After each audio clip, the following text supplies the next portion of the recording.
Parlons de la chute de Youpa. Pourquoi la station n'existe plus? L'objectif initial était de réunir les enfants et leurs parents sur la même plateforme.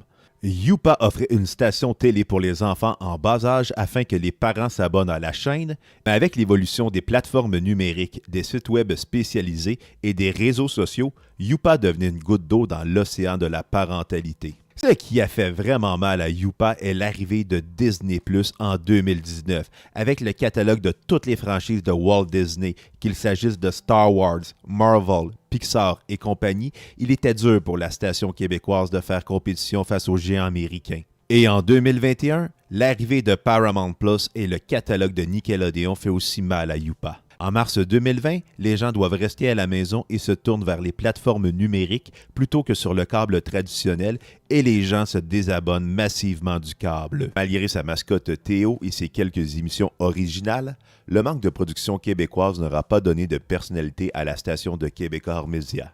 Durant les années de Youpa, Télé-Québec offre des émissions comme la nouvelle version de Passe-Partout, 1, 2, 3 Géants, Subito Texto, Sam Chicotte, Les Mutants et bien plus.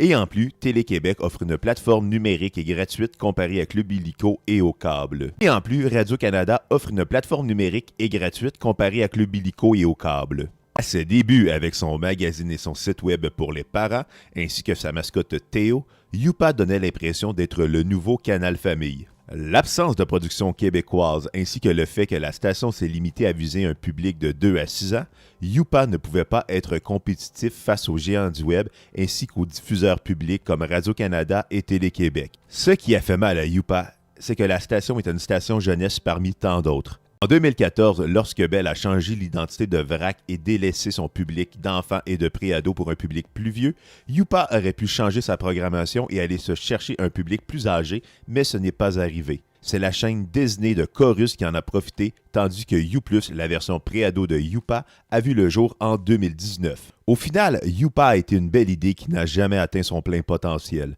Mais au final, Youpa a été rattrapé par les plateformes numériques et par le manque de production originale québécoise.